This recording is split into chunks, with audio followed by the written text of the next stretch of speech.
when we ye mito damalaya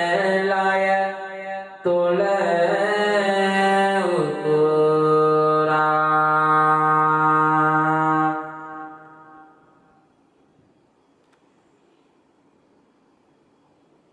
පින්වත්නි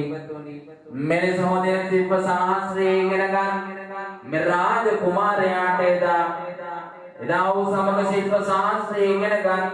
දේවදත්ත කුමාරයා මේ දෙදෙනා මෙදා යලි හමුවන්නට එදා කතිකා කරගෙන තියෙනවා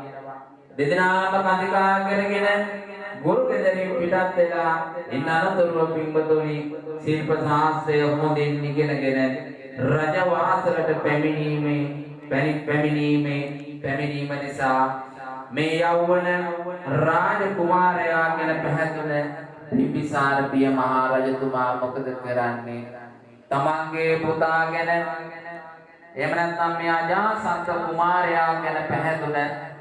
මේ බිම්බිසාර මහ රජතුමා එතුමාගේ රාජ්‍ය තුල යුවරජ තනතුරෙහි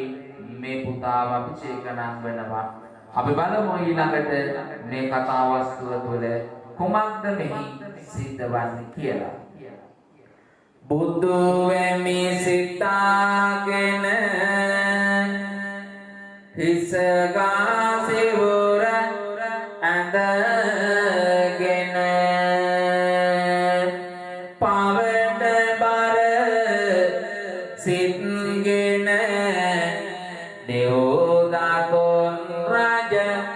ගෙදර පැමිණුණ